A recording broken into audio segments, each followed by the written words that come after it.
International rules of botanical nomenclature, ये हमने last topic के अंदर देख लिया था। ठीक है, अब हम सेकेंड यूनिट का आगे के टॉपिक जो है उसके बारे में डिस्कस करने वाले हैं। तो सबसे पहली बात तो ये है कि हमारी सेकेंड और थर्ड यूनिट के अंदर अब जो कोर्स बचा है वो है फैमिलीज।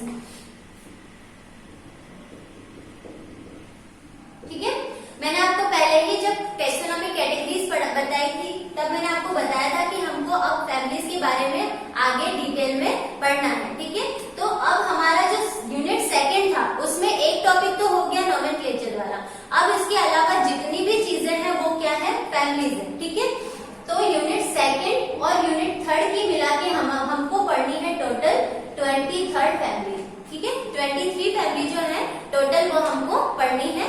ठीक है, यूनिट सेकंड और थर्ड की मिलाकर। ठीक है, लेकिन फैमिलीज पढ़ने से पहले हमें कुछ टर्मिनोलॉजी देखनी पड़ेगी। ठीक है, फैमिलीज के अंदर जो भी टर्मिनोलॉजी आने वाली है, जो भी शब्दावली आने वाली है, वो हमको पहले से डिस्कस करना जरूरी है, ताकि हमको बार बार स्ट्रगल करने की जरूरत नहीं पड़े कि हर फैमिली के अंदर एक नया टर्म आ रहा है तो इसका मतलब क्या है। तो हम अभी क्या करने वाले हैं कि जो भी टर्मिनोलॉजी फैमिलीज के अंदर इंक्लूडेड होने वाली है उसको पहले ब्रीफली देखेंगे कि ये सब है क्या। ठीक है, तो सबसे पहले हम आज जो स्टार्ट कर रहे हैं वो है semi technical terms. Semi technical terms. ठीक है, अर्ध तकनीकी शब्दावली। अर्ध तकनीकी शब्दावली, इसके अंदर हमको क्या पढ़ना है, सारी की सारी टर्मिनोलॉजी जो हमको फैमिलीज के अंदर पढ़नी है वो सब हम यहाँ पर ब्रीफली देखेंगे। ठीक है, तो सबसे पहला पॉइंट जो हम आज देख रहे हैं वो है हैबिट। अच्छा, सबसे पहली बात तो ये कि हम ये चीजें पढ़ क्यों रहे, हम ये टर्मिनोलॉजी क्यों पढ़ रहे हैं। हम डायरेक्ट फैमिलीज भी तो स्टार्ट कर सकते थे, लेकिन अगर फैमिलीज पहले से स्टार्ट कर दी तो आपको किसी भी टर्मिनोलॉजी का मतलब नहीं समझ में आएगा। कि कुछ चीजें तो हैं जो हमने छोटी क्लासेस में पढ़ रखी है, जैसे रूट हो गया, स्टेम हो गया। ठीक है, लेकिन इन्फ्लोरेसेंस है, इन्फ्लोरेसेंस के डिटेल जो टाइप्स है वो सारी चीजें हमको अभी पढ़ना जरूरी है, ताकि हम क्या होगा प्लांट्स का आइडेंटिफाई करने में या फिर फैमिलीज को पढ़ने में हमको कोई भी प्रॉब्लम नहीं होगी। तो सबसे पहली टर्मिनोलॉजी जो हम आज स्टार्ट कर रहे हैं वो है हैबिट। हैबिट को हम और क्या बोलते हैं, प्रकृति।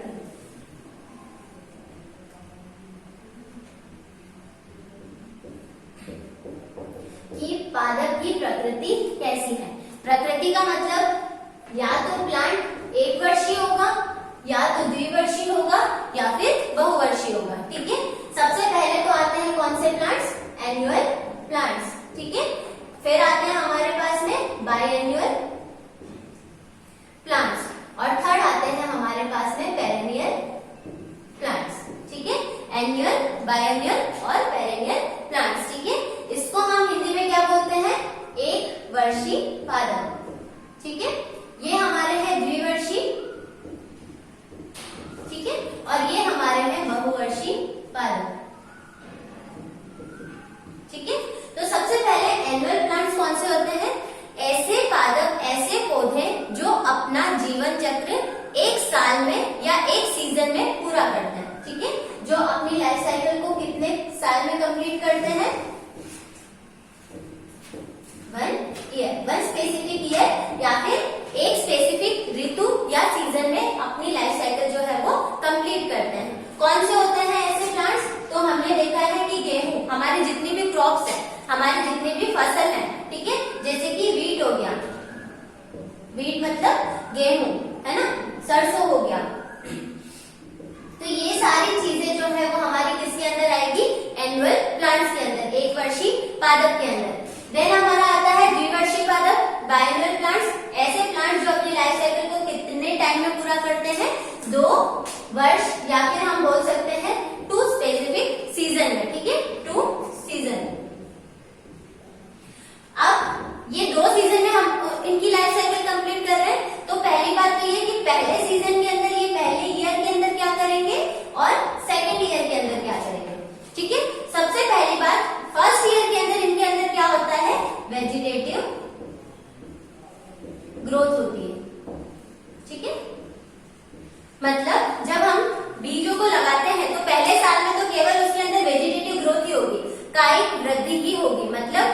जड़ आएगी, तना आएगा, पत्ती आएगी, ठीक है, ये सारे स्ट्रक्चर आएंगे। और सेकेंड ईयर में क्या होता है, रिप्रोडक्शन होता है, ठीक है। जैसे ही रिप्रोडक्शन होगा फ्रूटिंग हो जाएगी। अब जैसे ही फ्रूट होगा, ठीक है, तो वो प्लांट जो होगा वो क्या हो जाएगा, नष्ट हो जाएगा, ठीक है। अब इसके अंदर अगेन फ्रूटिंग नहीं होगी। सेम चीज इसमें भी हमने क्या देखी थी, एक साल के अंदर ये अपनी लाइफ साइकिल कंप्लीट करते हैं। जैसे ही इनके अंदर फ्रूटिंग हो जाती है उसके बाद इनका कार्यकाल खत्म हो जाता है, ठीक है। इसके बाद अगेन इनके अंदर फ्रूटिंग नहीं होती है। सेम चीज इसके अंदर हमने क्या देखा, 2 सीजन के अंदर ये अपना लाइफ साइकिल कंप्लीट करेंगे, ठीक है। फर्स्ट ईयर के अंदर क्या होगा, वेजिटेटिव ग्रोथ होगी, मतलब उसके कायिक वृद्धि होगी शरीर की, और दूसरा क्या होगा, रिप्रोडक्शन होगा। दूसरे ईयर में क्या होगा, रिप्रोडक्शन होगा, ठीक है। और जैसे ही रिप्रोडक्शन होगा, फ्रूटिंग होगी, उसके बाद में उसका कार्यकाल जो होता है वो खत्म हो जाता है। अगर इसकी अपन बात करें एग्जांपल्स की, तो हमारे पास में आ जाएगा रेफेनस, है ना, मूली,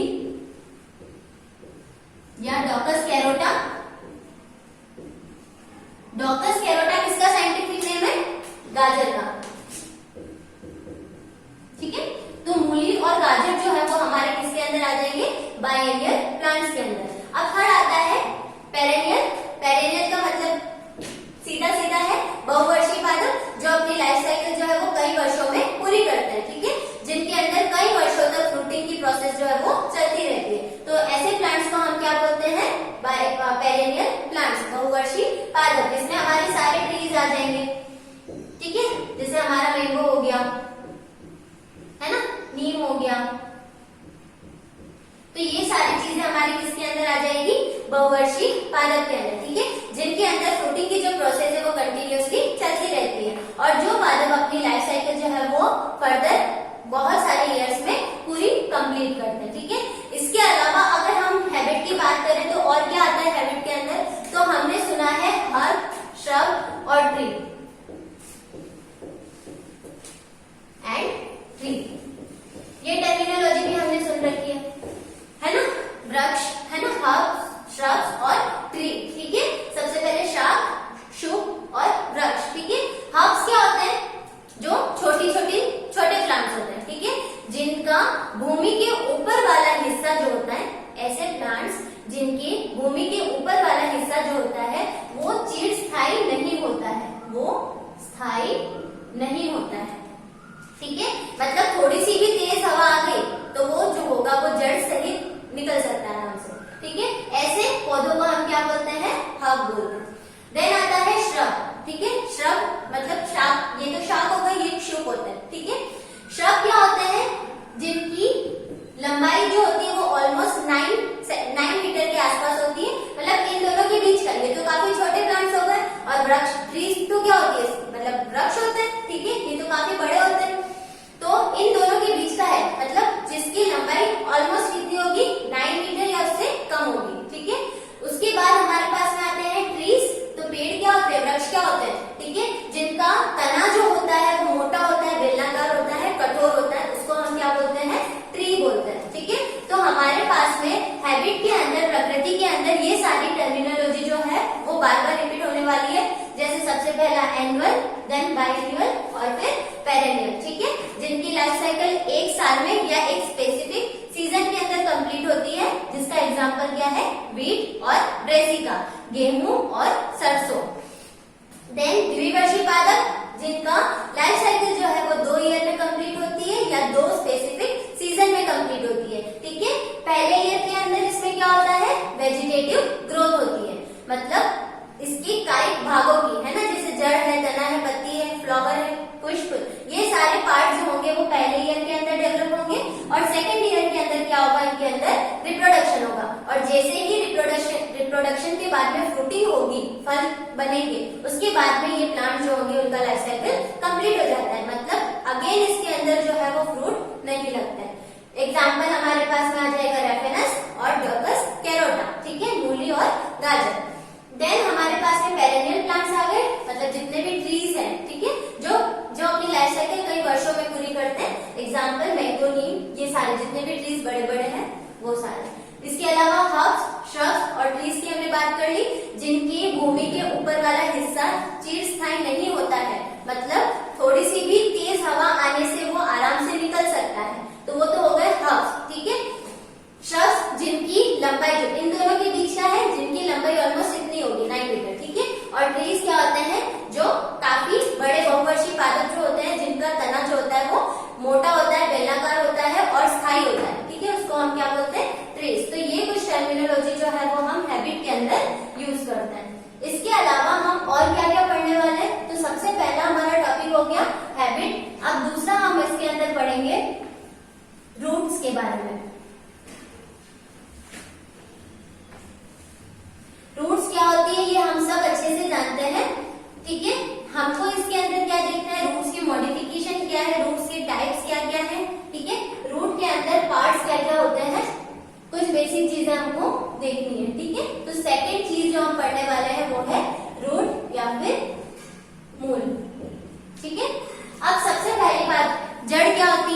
ठीक है।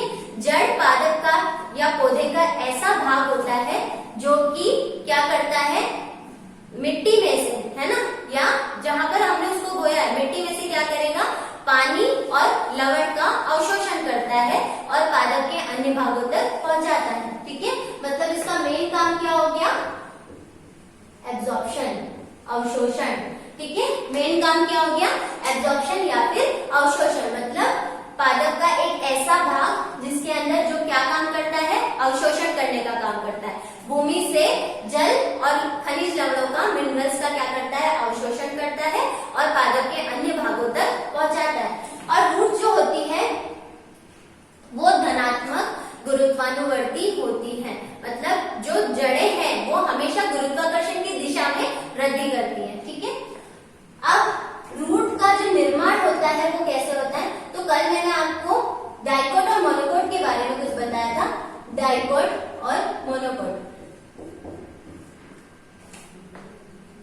है ना, डाइकोट सीड और मोनोकोट सीड मैंने आपको बताए थे। और उन सीड के अंदर एक स्पेसिफिक टाइप बताया था मैंने, जैसे कि हम डाइकोट की बात करें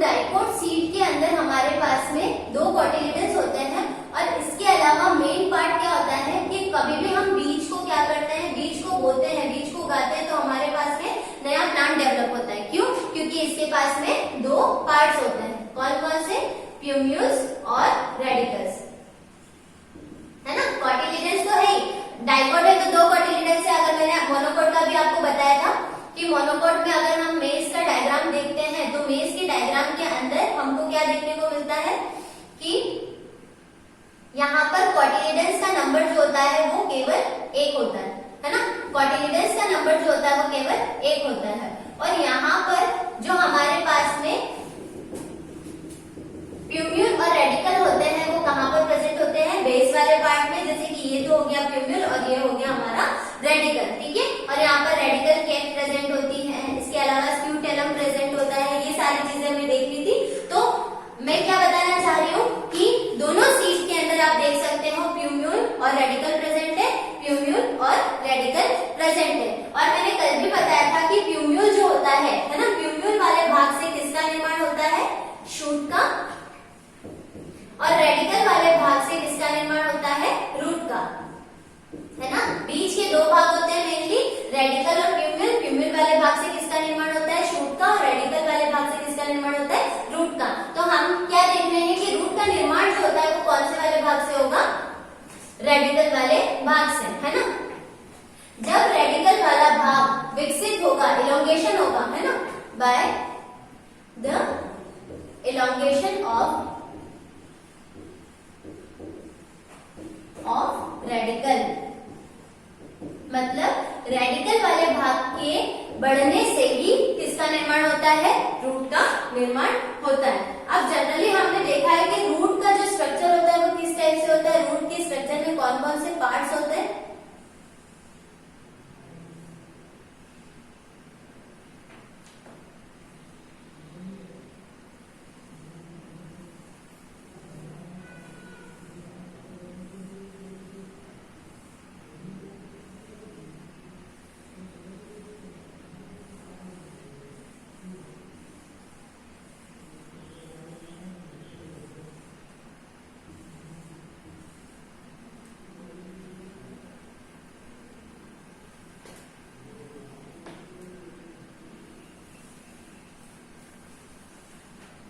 ये हमारा जनरल रूट का स्ट्रक्चर होता है जिसके अंदर कौन कौन से पार्ट्स होते हैं। तो सबसे पहले तो हम देखते हैं, यहां से स्टार्ट करते हैं। तो ये तो हो गया रूट कैप, सबसे पहला पार्ट हो जाएगा रूट कैप। ये वाला जो पोर्शन होता है इसको हम बोलते हैं इलोंगेशन या इलोंगेटेड पार्ट। ठीक है, ये वाला जो पोर्शन होता है इसको हम बोलते हैं मैच्योरेशन रीजन या मैच्योरेशन पार्ट, ठीक है। और मैच्योरेशन रीजन के ऊपर ये जो आपको हेयर्स दिख रहे हैं इसको हम बोलते हैं रूट हेयर्स, ठीक है ना। तो ये 4 पार्ट होते हैं किसी भी रूट के अंदर। सबसे पहला रूट कैप, ठीक है, दूसरा है इलोंगेटेड पार्ट या इलोंगेटेड रीजन, तीसरा है मैच्योरेशन रीजन और फोर्थ है रूट हेयर्स, ठीक है। अब सबसे पहले जो रूट कैप होती है, ठीक है, जो कहां पर लगी होती है, इलोंगेटेड पार्ट के नीचे की तरफ। अब ये जो इलोंगेटेड पार्ट होता है ये कैसा होता है, आपका मेरिस्टेमेटिक टिश्यूज का बना होता है,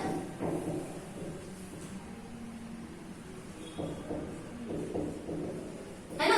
ये इलोंगेटेड पार्ट जो होता है वो कौन से टिश्यूज का बना होता है, विभज्योतिकी ऊतक। अब ये विभज्योतिकी ऊतक का काम क्या होता है, मतलब कि टिश्यू क्या होती है, ग्रुप ऑफ सेल, है ना, कोशिकाओं का समूह। कोशिकाओं के समूह को ही हम क्या बोलते हैं, टिश्यू बोलते हैं, ठीक है। तो ये टिश्यू जो होती है मेरिस्टेमेटिक रीजन की सेल्स जो होती है वो क्या करती है, कंटिन्यूसली डिवीजन करती है, लगातार विभाजन करती है, और विभाजन करने के कारण ये एरिया जो होता है वो बढ़ता जाता है, ठीक है। तो रूट कैप, ठीक है, देन इलोंगेटेड एरिया। इसके बाद में आता है मैच्योरेशन जोन, ठीक है, या मैच्योरेशन रीजन। अब ये मैच्योरेशन रीजन क्यों बोलते हैं हम इसको, क्योंकि जो सेल में कंटिन्यूसली डिवीजन हो के अब जो परमानेंट सेल में कन्वर्ट हो चुकी है, अब इनमें डिवीजन की कोई भी कैपेसिटी नहीं बची है, तो ऐसे सेल्स के ग्रुप को हम क्या बोलते हैं, परमानेंट सेल्स या परमानेंट टिश्यू, ठीक है। तो ये परमानेंट टिश्यू वाली सेल्स कैसी होती है, मैच्योर होती है, मतलब इनके अंदर कोई भी डिवीजन की कैपेसिटी अब नहीं बची होती, ठीक है। तो मैच्योरेशन रीजन हो गया, इलोंगेटेड रीजन हो गया, और हमारे पास में रूट कैप हो गई। नेक्स्ट हम देखते हैं कि मैच्योरेशन रीजन के ऊपर बहुत सारे हेयर्स लगे होते हैं जिसको अपन बोलते हैं रूट हेयर्स, ठीक है। इन्हीं रूट हेयर्स का काम क्या होता है, एब्जॉर्प्शन करना, मतलब जो भी खनिज है, जो भी लवण है जो सॉइल में प्रेजेंट है, उन सबको अवशोषण करने का काम कौन करता है, रूट हेयर, ठीक है। और इसी रूट हेयर्स के थ्रू जितने भी मिनरल्स है, जितना भी वाटर कंटेंट है, ठीक है, जल है, लवण है, वो सब अवशोषित होता है, और इनके जाइलम के थ्रू ये क्या होता है, आगे ट्रांसफर होता है, ठीक है। तो ये तो हो गया रूट का स्ट्रक्चर। अब नेक्स्ट पॉइंट आता है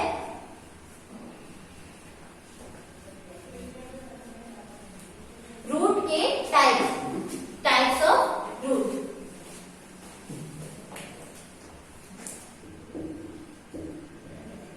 टाइप्स ऑफ रूट, ठीक है। टाइप्स ऑफ रूट में जनरली हम देखते हैं इसके 2 टाइप होते हैं, जनरली आपने 3 भी पढ़े होंगे, टैप रूट, एडवेंटिशियस रूट और फाइब्रस रूट, ठीक है। जनरली हम तीन इसके टाइप पढ़ते हैं, टैप रूट, एडवेंटिशियस और फाइब्रस रूट। लेकिन हम यहाँ पर हम क्या करते हैं, फाइब्रस रूट को आप एडवेंटिशियस रूट के साथ में ही पढ़ते हैं, ठीक है। तो हमारे पास में इस हिसाब से कितने टाइप हो गए रूट के, एक तो हो गया टैप रूट और एक हो गया एडवेंटिशियस या फिर फाइब्रस रूट, है ना। टैप रूट को हम क्या बोलते हैं, टैप रूट को हम बोलते हैं मुसला जड़, ठीक है। और एडवेंटिशियस को हम क्या बोलते हैं, अपस्थानिक जड़, या फिर फाइब्रस को हम क्या बोलते हैं, रेशेदार जड़। क्या डिफरेंस होता है इन दोनों के अंदर, टैप रूट क्या होती है, ऐसी जड़ें जो बीज के रेडिकल वाले भाग से, जिसका विकास बीज के रेडिकल वाले भाग से होता है, ठीक है। मतलब ऐसी जड़ें जिनका विकास बीज के रेडिकल वाले भाग से होता है उनको हम क्या बोलते हैं, प्राइमरी रूट्स, ठीक है।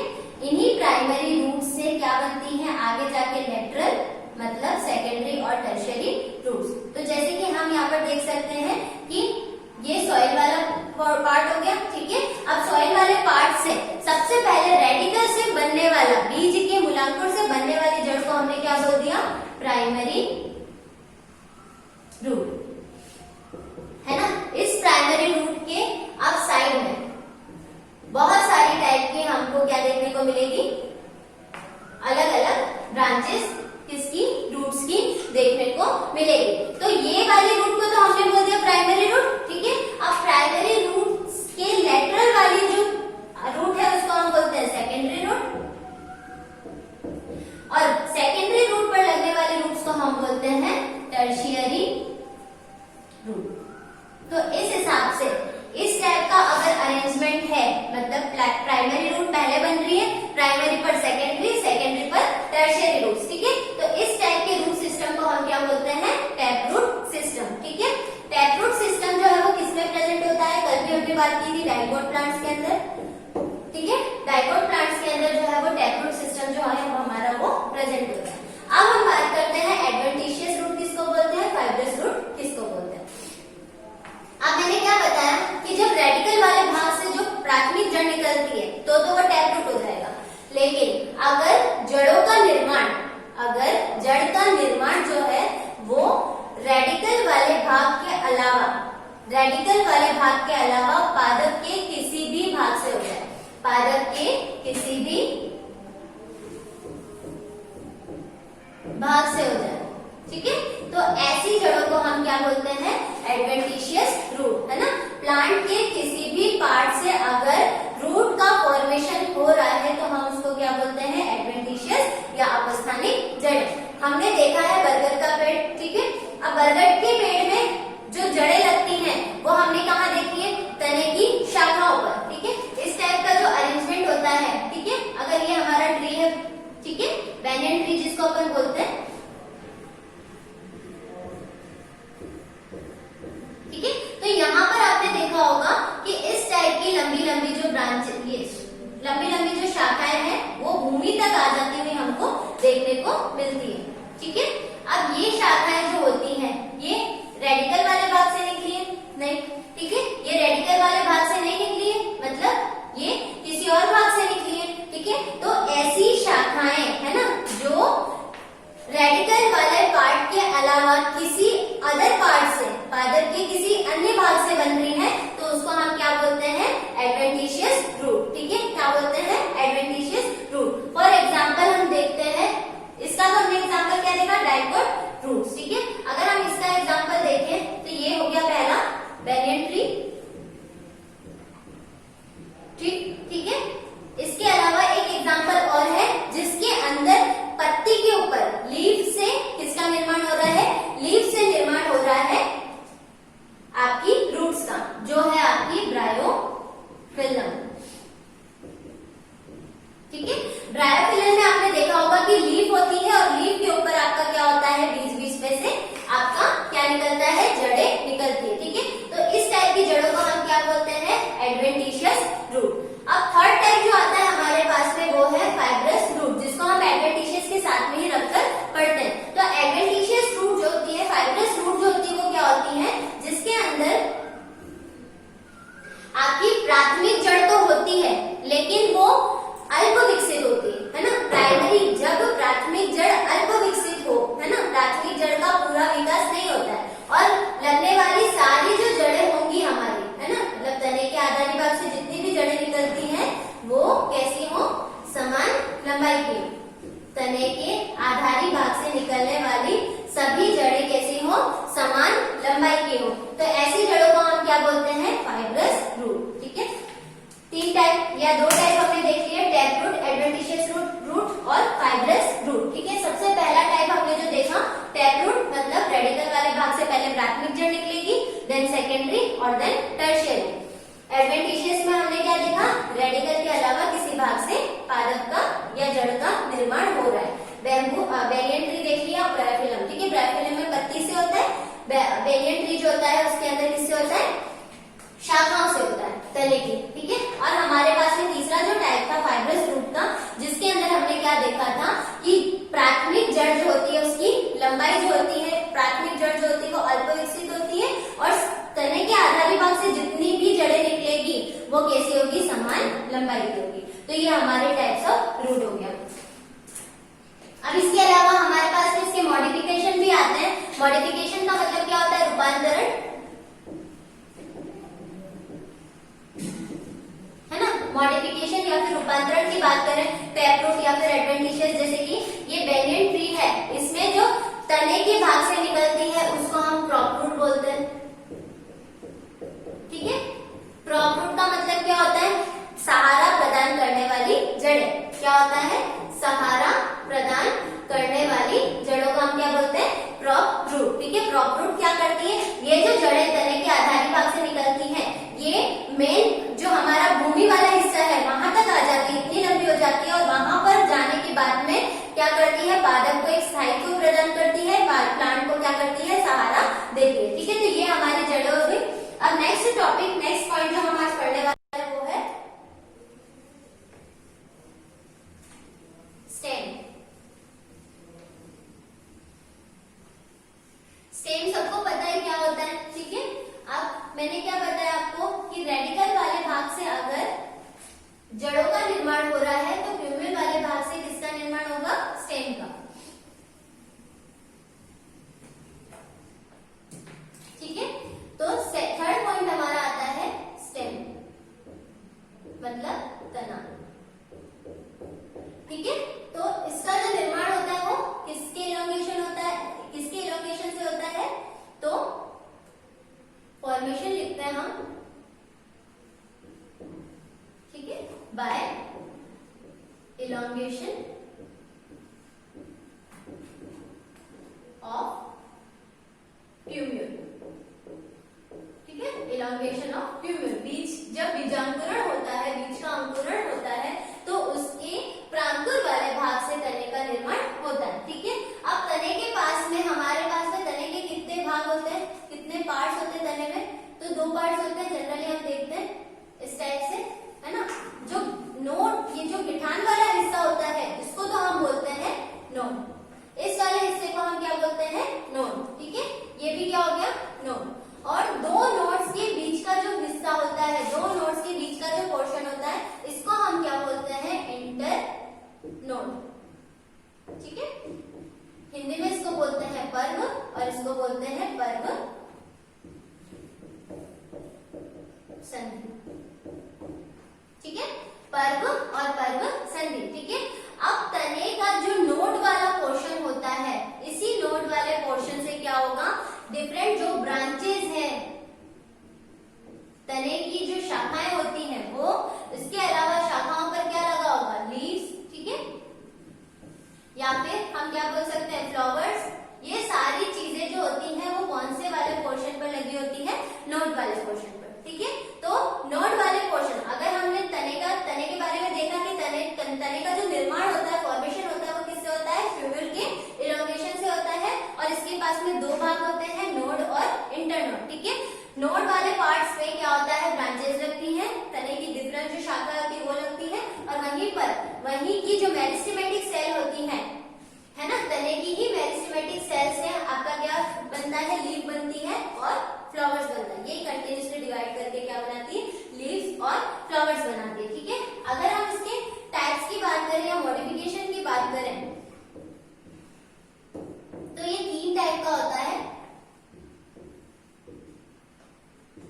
एरियल, सब एरियल और अंडरग्राउंड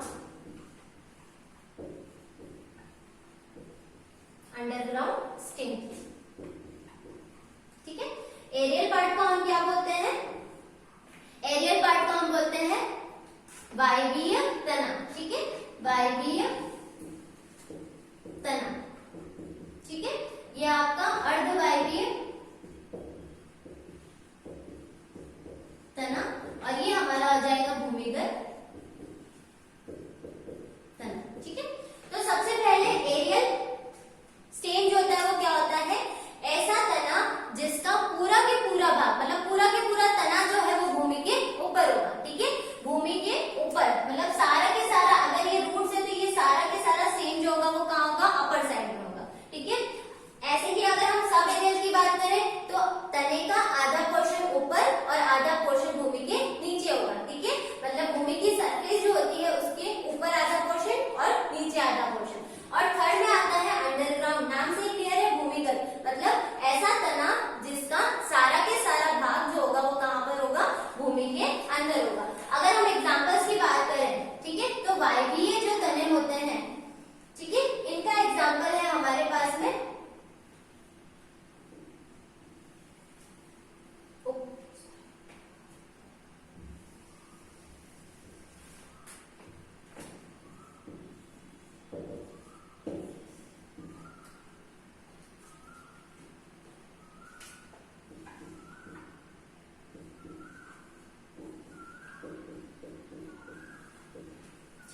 वायवीय तनों का एग्जाम्पल है हमारे पास में नागफनी। ठीक है, वायवीय तनों का एग्जाम्पल है हमारे पास में नागफनी, जिसका सारा के सारा जितने जनरल पेड़ भी हम जितने भी ट्रीज देखते हैं वो भी हमारे वायवीय तनों के ही उदाहरण होते हैं। ठीक है, अगर हम बात करते हैं सब एरियल की तो हमारे पास में आ जाएंगे कि पहले हम बात करते हैं अंडरग्राउंड की, है ना, ये समझना ज्यादा इजी है। अंडरग्राउंड स्टेम जो होते हैं वो क्या होते हैं? अंडरग्राउंड स्टेम का मतलब होता है कि जो उसमें तना जो होता है वो पूरा के पूरा क्या होता है? भूमि के नीचे होता है, जिसमें हम देख सकते हैं एग्जाम्पल जिंजर। ठीक है, जिंजर मतलब अदरक। ठीक है, इसके अलावा हम यहाँ पर देख सकते हैं पोटैटो। ठीक है, जिसका मतलब क्या हो जाएगा? आलू। ठीक है, इसके अलावा हम और एग्जाम्पल देख सकते हैं यहाँ पर हल्दी, जिसको हम और क्या बोलते हैं? कुकुरमा, लौंगा।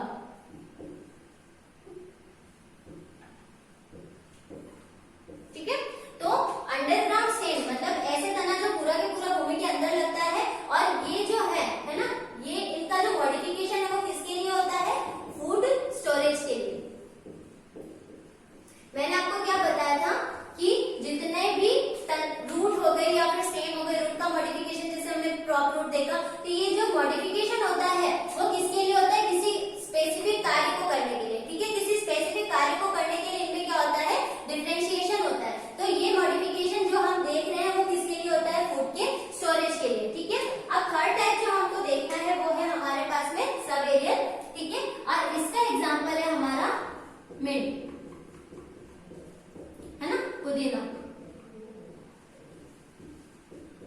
ठीक है, तो ये है हमारे पास में तने के मॉडिफिकेशन या तने के प्रकार, एरियल, सब एरियल और अंडरग्राउंड स्टेम। ठीक है, इसमें हमारे पास में कैक्टस हो गया, मिंट हो गया, और यहाँ पर हमारे पास में जिंजर, पोटैटो और कुकुरमा। ठीक है, तो ये है तने के डिफरेंट पार्ट। अब नेक्स्ट पॉइंट जो हमको देखना है इसके अंदर वो है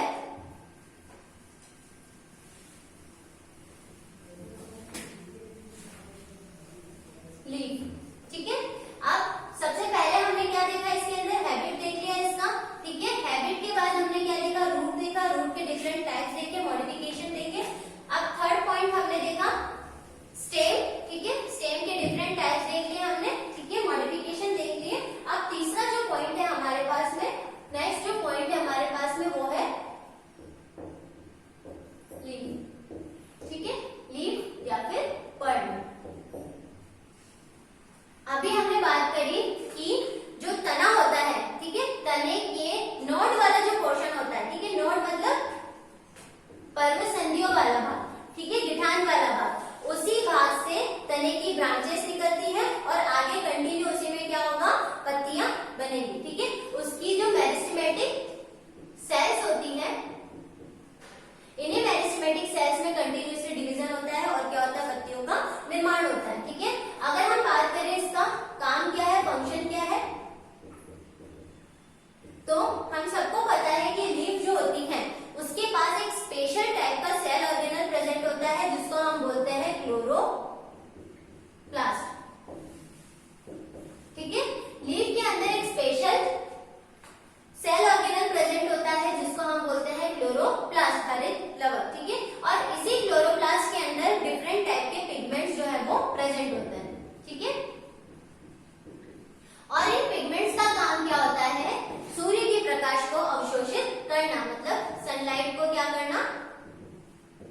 एब्जॉर्ब करना।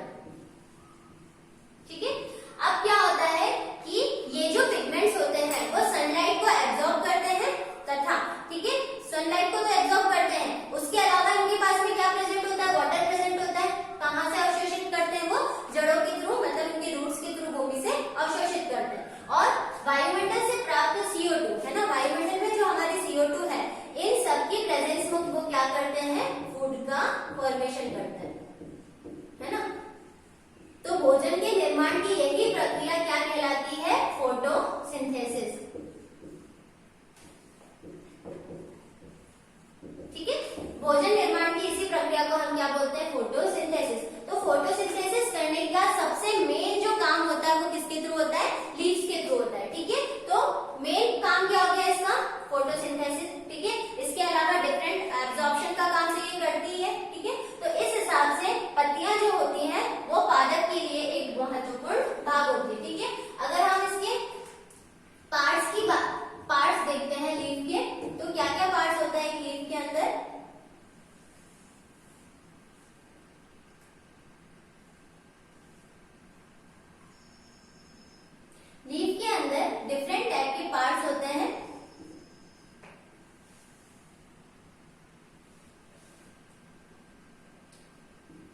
जैसे सबसे पहले हम देखते हैं तो ये चीज जो है, या फिर हम देखते हैं लीफ किसके ऊपर लगी होती है, स्टेम के ऊपर।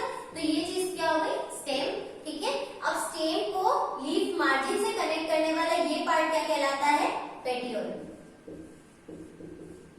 ठीक है। ये पार्ट क्या हो गया, पेटियोल। और ये वाला जो पोर्शन है लीफ का, जो मार्जिन वाला पोर्शन है, इसको हम क्या बोलते हैं, लीफ मार्जिन, ठीक है। इस वाले पोर्शन को हम क्या बोलते हैं, लीफ मार्जिन, ठीक है। ये वाला जो एरिया है इसको हम क्या बोलते हैं, मिड रिब, मतलब मध्य शिरा। और इसी मध्य शिरा के अंदर बहुत सारी छोटी छोटी शिराएं जो होती हैं वो प्रेजेंट होती हैं, ठीक है। तो इनको हम क्या बोलते हैं, शिराएं या फिर वेन्स, ठीक है। ये मिड-रिब और वेन्स का काम क्या होता है, इसमें विभिन्न प्रकार के लवणों का, सॉल्ट्स का क्या करता है, ये परिवहन करता है, ट्रांसफर करता है। तो ये सारे पार्ट जो होते हैं मेनली एक लीफ के अंदर प्रेजेंट होते हैं। लीफ का मार्जिन हो गया, ठीक है। इसके अलावा ये वाला पोर्शन जो होता है वो लेमिना कहलाता है, लीफ लेमिना कहलाता है, ठीक है। पेटियोल हो गया, ठीक है। ये स्टिप्यूल्स हो जाएंगे। लीफ की बेस पर जो छोटे छोटे पोर्शन है ना, लीफ लाइक स्ट्रक्चर होता है, जिसको हम क्या बोलते हैं, स्टिप्यूल्स। अगर लीफ के अंदर स्टिप्यूल्स प्रेजेंट है तो लीफ को हम बोलते हैं स्टिप्यूलेटेड लीफ। अगर लीफ के अंदर स्टिप्यूल्स जो है वो एब्सेंट है तो हम उसको क्या बोलते हैं, एक्स स्टिप्यूलेटेड लीफ। जैसे प्रेजेंट है तो हम उसको क्या बोल रहे हैं, स्टिप्यूलेटेड लीफ, ठीक है। और अगर नहीं है, एब्सेंट है, तो हम उसको क्या बोलेंगे, एक्स स्टिप्यूलेटेड लीफ, ठीक है। अनुपर्ण और अअनुपर्ण, ठीक है। तो ये हमारे पास में लीफ का स्ट्रक्चर हो गया, ठीक है। इसके अलावा अगर हम लीफ के टाइप्स की बात देखें,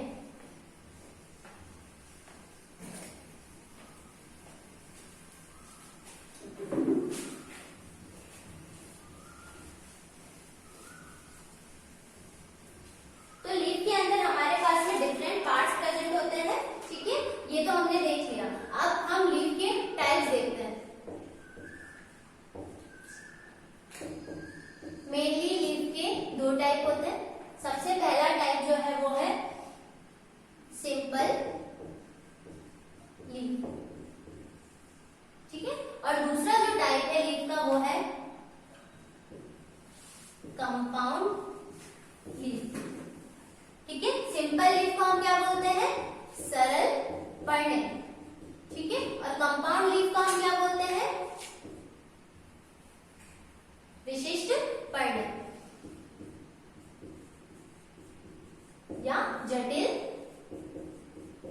पर्ण, ठीक है। अब सबसे पहली बात ये होती है कि सिंपल लीफ क्या होती है।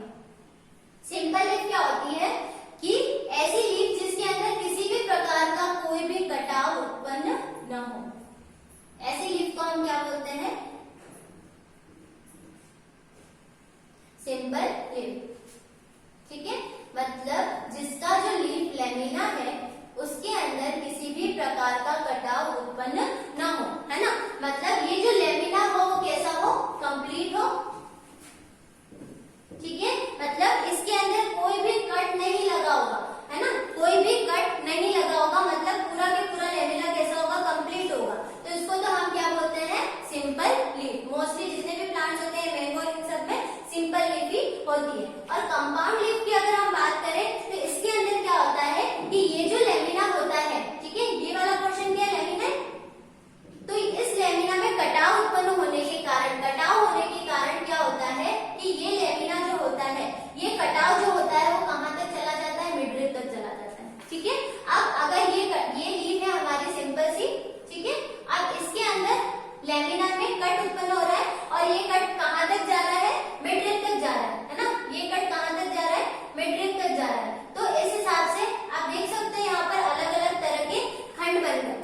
हमारी सिंपल लीफ, जिसके अंदर कोई भी पार्टीशन नहीं हो वो हो जाएगी क्या, सिंपल लीफ, और जिसके अंदर पार्टीशन हो वो कौन सी लीफ हो जाएगी, कंपाउंड लीफ। ठीक है, अब कंपाउंड लीफ जो होती है वो आपकी फर्दर बहुत सारे टाइप की होती है, मेनली इसके दो टाइप पढ़े जाते हैं।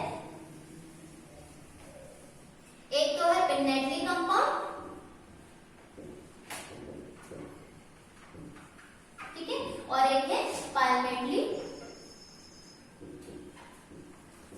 Compound leaf. ठीक है, पिन्नेटली कंपाउंड लीफ के अंदर क्या होता है, सिंगल हमारे पास में ये वाला पोर्शन जो अभी हमने देखा था, ठीक है, सिंपल टाइप का पार्टीशन होता है, इसमें कोई भी वर्ड्स का फॉर्मेशन नहीं होता है। ठीक है, इस टाइप का जो पार्टीशन वाला स्ट्रक्चर होता है वो तो क्या कहलाता है, पिन्नेटली कंपाउंड लीफ, सिंगल, ठीक है, जिसके अंदर कोई भी डबल या ट्रिपल हेलिकल स्ट्रक्चर नहीं होगा। और पाल्मेटली कंपाउंड के अंदर क्या होता है कि वो स्पाइरल भी हो सकता है, और जो पत्तियां लगी होती हैं वो एक चक्र के अंदर, एक वर्स के अंदर भी प्रेजेंट हो सकती है, इस टाइप से। ठीक है, अगर पत्तियां जो है और वर्ड के अंदर लगी हुई है, एक गोले के अंदर लगी हुई है, एक चक्र के अंदर लगी हुई है, तो उसको हम क्या बोलते हैं, पाल्मेटली कंपाउंड लीफ। ठीक है, अगर सिंपल हमारा कंपाउंड लीफ है तो उसको तो हम बोलते हैं पिन्नेटली, पिच्छाकार जिसको हम हिंदी में बोलते हैं, और पाल्मेटली को हिंदी में हम बोलते हैं हस्ताकार। ठीक है, तो हाथ की शेप की जो पत्तियां होती है उसको हम क्या बोलते हैं, पाल्मेटली कंपाउंड लीफ। ठीक है, एक लास्ट टॉपिक लीफ के अंदर जो है वो है इसकी phyllotaxy.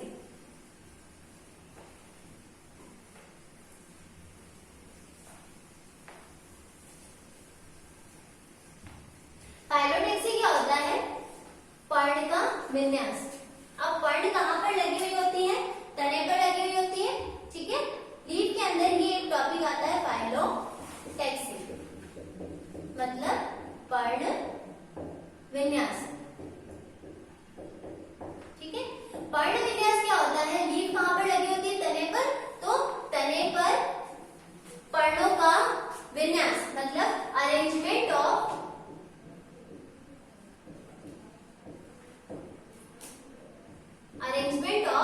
leaves on stem is called phyllotaxy। ठीक है, फाइलोटेक्सी जो होता है वो क्या होता है कि इसका जो अरेंजमेंट होता है, ठीक है, arrangement of leaves on stem, ठीक है, उसको हम क्या बोलते हैं, पर्ण विन्यास। जैसे हम इनफ्लोरेसेंस पढ़ेंगे आगे, इनफ्लोरेसेंस क्या होता है, पुष्पों के लगने का क्रम होता है, फ्लावर्स का अरेंजमेंट होता है, वैसे ही फाइलोटेक्सी क्या होता है, पत्तियों के लगने का क्रम होता है। अगर प्लांट के अंदर पत्तियां जो है, ठीक है, वो अल्टरनेट ऑर्डर में लगी हुई है, अल्टरनेट ऑर्डर मतलब एक ये एक ये, एक यहाँ, ठीक है, इस टाइप की पत्तियां होती हैं, तो इसको तो हम बोलते हैं अल्टरनेट लीफ या अल्टरनेट फाइलोटेक्सी। ठीक है, इसका अपोजिट एक होता है जिसके अंदर एक यहाँ पर लीफ लगी होगी, एक यहाँ पर, ठीक है, मतलब जस्ट अपोजिट पोजीशन में पत्तियां लगी होंगी। ठीक है, आमने सामने, जिसको हम समूह क्रॉस लीफ भी बोलते हैं। अल्टरनेट में क्या था, एक इस साइड तो एक अगली साइड, एक इस साइड तो एक अगली साइड, ठीक है, मतलब एक नोड के अंदर एक ही पत्ती लगेगी, एक ही लीफ लगेगी, है ना। यहाँ पर एक नोड के अंदर क्या हो रहा है, दो पत्तियां लग रही है, और दोनों पत्तियां कैसी लग रही है, अपोजिट ऑर्डर में। ठीक है, तो इसको हम बोलते हैं अपोजिट लीफ या फिर अपोजिट फाइलोटेक्सी। ठीक है, इसके अलावा हम स्पाइरल या फिर वर्ड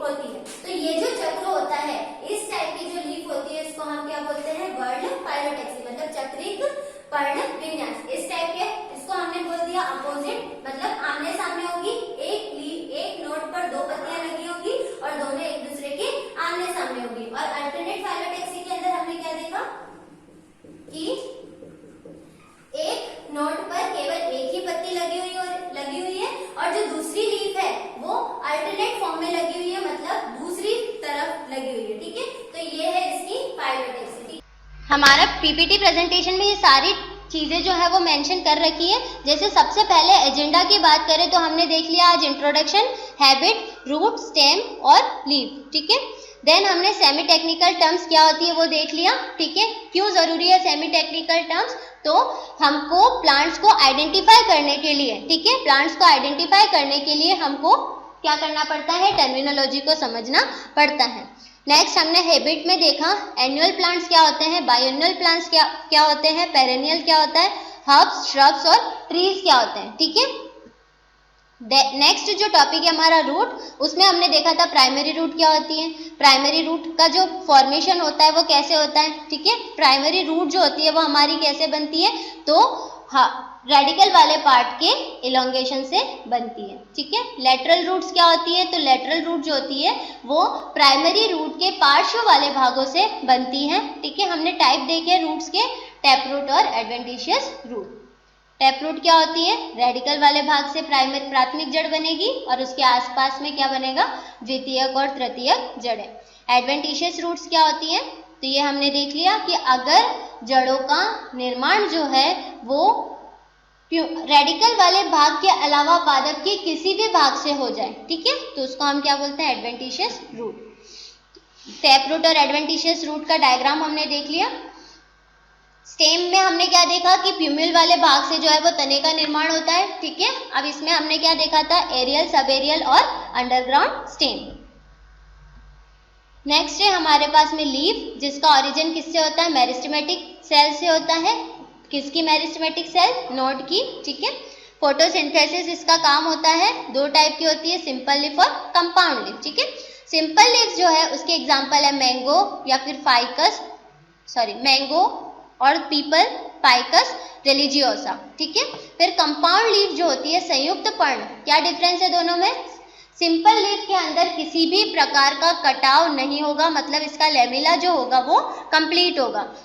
कंपाउंड लीफ के अंदर क्या होता है हमारे पास में कि जो लेमिना होता है उसमें कटाव जो होता है, कटाव उत्पन्न होता है और ये कटाव जो है वो मिडरिप तक पहुंच जाता है, ठीक है। और इसके कारण छोटी छोटी पत्तियां या छोटी छोटी पर्णकें बनती है। पिन्नेटली कंपाउंड और पाल्मेटली कंपाउंड, ठीक है। एग्जाम्पल है हमारे पास में नीम, एजेडिरेक्टा, इंडिका, ग्राम और ये सब। पाल्मेटली कंपाउंड में हमारे पास में नींबू और संतरा, ठीक है। ये हमने डायग्राम में भी देख लिया था कि ये छोटे छोटे पर्ण फलक जो है वो किस हिसाब से बन रहे हैं, ठीक है। अगर सिंपल है, ठीक है, केवल एक एक ही पर्ण फलक है, ठीक है, एक नोड के ऊपर, तो इसको तो हम क्या बोलते हैं, प्राइमरी पिन्नेटली कंपाउंड लीफ, ठीक है। और अगर दो दो हमारे पास में क्या है, कंडीशन क्या है, दो दो हमारे पास में कंपाउंड लीफ वाली क्रॉस लगे हुए हैं या फिर हमारे पास में क्या लेमिना का जो कटाव है वो मिडरिप तक पहुंच गया, उसके हिसाब से दोनों तरफ से नोड के दोनों तरफ से अगर पत्तियां बन रही है तो वो कैसी हो जाएगी, डबल कंपाउंड लीफ, ठीक है।